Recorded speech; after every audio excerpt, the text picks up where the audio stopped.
سعودی فضائیہ کا مسئلہ یہ ہے کہ F-15SA کے علاوہ اس کے تقریباً تمام فائٹر طیارے کسی نہ کسی حد تک obsolete سینسر پر انحصار کرتے ہیں۔ ایسے میں JF-17 بلاک 3 کا ایسا ریڈار، ماڈرن ڈیٹا لنکس اور ایڈوانسڈ میزائلز اسے یورو فائٹر کے مقابلے میں ایک دہائی سے بھی زیادہ تکنیکی برتری دیتے ہیں۔ یورو فائٹر کا بنیادی air to air missile M120C AMRAAM بھی ایک پرانے میکینیکلی سکینڈ سیکر پر انحصار کرتا ہے، جبکہ PL-15 کا سیکر خود ایسا ٹیکنالوجی استعمال کرتا ہے جو اسے الیکٹرانک وارفیئر کے ماحول میں کہیں زیادہ ریزیلینٹ بناتا ہے۔ اس کے علاوہ PL-15 کی رینج M120C کے مقابلے میں 2 گنا سے بھی زیادہ بتائی جاتی ہے، جو بیونڈ ویژول رینج کامبیٹ میں فیصلہ کن برتری ثابت ہو سکتی ہے۔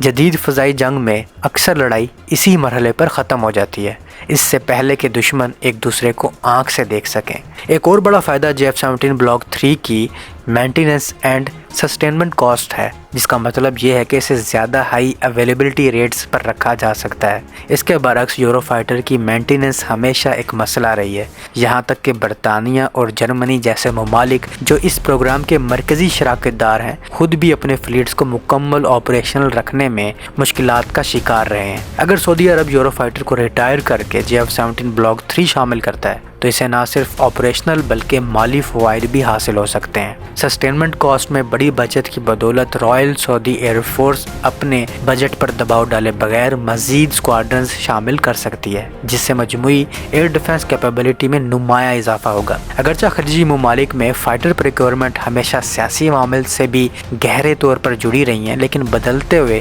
گلوبل پاور ڈائنامکس کے باعث JF-17 جیسے پلیٹ فارم کو سیاسی اور اسٹریٹجک وجوہات کی بنا پر بھی ترجیح دی جا سکتی ہے۔ نان ویسٹرن آرمامنٹس پر انحصار بڑھانے سے نہ صرف اوور ریلائنس کم ہوتی ہے بلکہ آپریشنز میں وہ آٹونومی بھی حاصل ہوتی ہے جو اکثر ویسٹرن فائٹرز کے ساتھ ممکن نہیں ہوتی۔ اس لیے اگر سعودی عرب واقعی JF-17 بلاک 3 کو اپنے بیڑے میں شامل کرتا ہے تو یہ صرف ایک نیا فائٹر نہیں ہوگا، بلکہ یہ سعودی فضائی حکمت عملی میں ایک بنیادی تبدیلی کی علامت ہو سکتی ہے، جو آنے والے برسوں میں پورے خطے کی ایئر پاور بیلنس کو متاثر کر سکتی ہے۔ اور ایسے میں اس فیصلے کا اثرات صرف سعودی عرب تک محدود نہیں رہیں گے، بلکہ میڈل ایسٹ کے اسٹریٹجک ایئر بیلنس پر اس کے گہرے اثرات مرتب ہو سکتے ہیں۔ اگر JF-17 بلاک 3 جیسے پلیٹ فارم کو بڑی تعداد میں شامل کیا جاتا ہے تو یہ خطے میں پہلی بار ہوگا کہ ایک خلیجی طاقت جدید Chinese origin combat aviation ecosystem کو باقاعدہ آپریشنل ڈاکٹرین کا حصہ بنائے گی۔ اس کے نتیجے میں ٹریننگ، لاجسٹکس، ویپنز انٹیگریشن اور حتیٰ کہ کمانڈ اینڈ کنٹرول کے شعبوں میں بھی نمایاں تبدیلیاں دیکھنے کو مل سکتی ہیں۔ JF-17 بلاک 3 کا سب سے بڑا اسٹریٹجک فائدہ یہ ہے کہ یہ ایک network centric warfare platform کے طور پر آپریٹ کرنے کی صلاحیت رکھتا ہے۔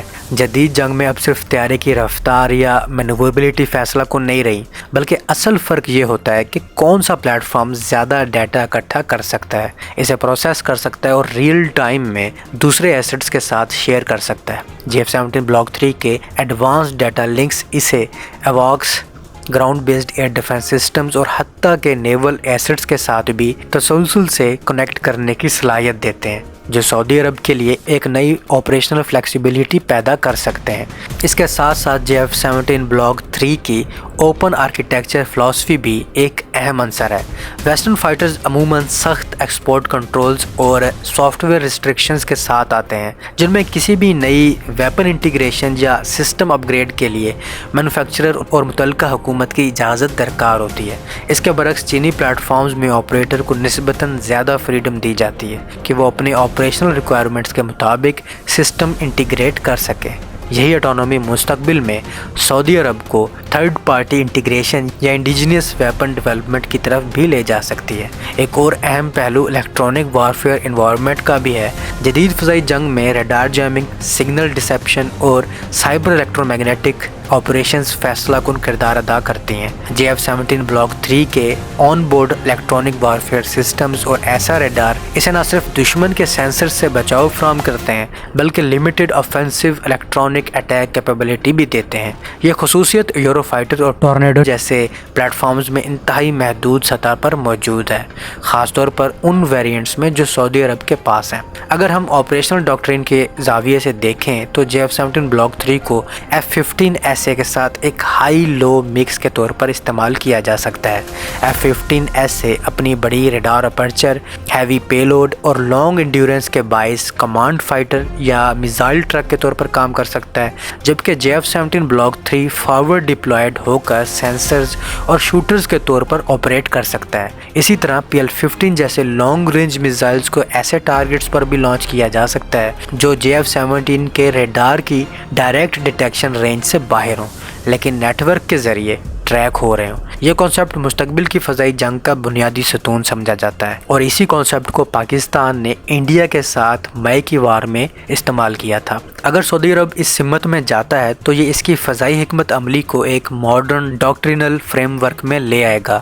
اقتصادی پہلو بھی نظر انداز نہیں کیے جا سکتے۔ JF-17 بلاک 3 کی یونٹ کاسٹ اور life cycle cost western fighters کے مقابلے میں کہیں کم ہے۔ اس کا مطلب یہ ہے کہ سعودی ایئر فورس نہ صرف زیادہ ایئر کرافٹ افورڈ کر سکتی ہے بلکہ انہیں زیادہ فلائنگ آورز بھی دے سکتی ہے، اور زیادہ فلائنگ آورز کا براہ راست مطلب بہتر پائلٹ پروفیشنسی اور کامبیٹ ریڈینس ہے، جو کسی بھی ایئر فورس کی اصل طاقت ہوتی ہے۔ اس کے برعکس ایکسپینسو ویسٹرن فائٹرز اکثر بجٹ کی پابندیوں کے باعث محدود ٹریننگ پر مجبور ہو جاتے ہیں۔ سیاسی طور پر یہ فیصلہ سعودی عرب کے فارن پالیسی سگنلنگ کے طور پر بھی دیکھا جا سکتا ہے۔ چین کے ساتھ ڈیفنس کوآپریشن میں اضافہ سعودی لیڈرشپ کو ایک اسٹریٹجک ہیج فراہم کرتا ہے، جس کے ذریعے وہ مستقبل میں کسی بھی جیو پولیٹیکل پریشر کا مقابلہ زیادہ آزادی کے ساتھ کر سکے۔ یہ پیغام بھی جائے گا کہ سعودی عرب اب صرف ایک سپلائر پر انحصار کرنے کے بجائے ملٹی ویکٹر ڈیفنس پارٹنرشپس کی طرف بڑھ رہا ہے۔ علاقائی سطح پر اس کے اثرات دیگر گلف اسٹیٹس پر بھی پڑ سکتے ہیں۔ اگر JF-17 بلاک 3 واقعی سعودی ایئر فورس میں مؤثر ثابت ہوتا ہے تو دوسرے ممالک بھی چائنیز فائٹرز یا چائنیز ویپن سسٹمز کی طرف متوجہ ہو سکتے ہیں۔ اس سے مڈل ایسٹ میں ویسٹرن مونوپولی کمزور ہو سکتی ہے اور ڈیفنس مارکیٹ میں ایک نیا کمپیٹیٹو ڈائنامک پیدا ہو سکتا ہے۔ آخرکار یہ کہنا غلط نہیں ہوگا کہ JF-17 بلاک 3 کی ممکنہ شمولیت محض ایک ٹیکٹیکل اپ گریڈ نہیں بلکہ ایک اسٹریٹجک انفلیکشن پوائنٹ ثابت ہو سکتی ہے۔ یہ فیصلہ نہ صرف سعودی فضائیہ کی کامبیٹ کیپیبلٹیز کو نئی جہت دے سکتا ہے بلکہ آنے والے برسوں میں پورے خطے کی ایئر وارفیئر تھنکنگ کو بھی تبدیل کر سکتا ہے، جہاں برتری کا دار و مدار صرف طاقتور انجنز یا بڑے ایئر فریمز پر نہیں بلکہ انفارمیشن سپیریورٹی، الیکٹرانک ڈومیننس اور آپریشنل اٹانومی پر ہوگا۔ تو اب تک کے لیے اتنا ہی۔ امید ہے آپ کو یہ ویڈیو پسند آئی ہوگی۔ اگر آپ کو یہ ویڈیو پسند آئی ہے تو اپنے دوستوں کے ساتھ ضرور شیئر کیجیے گا اور کامنٹ سیکشن میں اپنی رائے کا اظہار بھی ضرور کیجیے گا۔ ملتا ہوں نئی ویڈیو میں۔ اللہ حافظ۔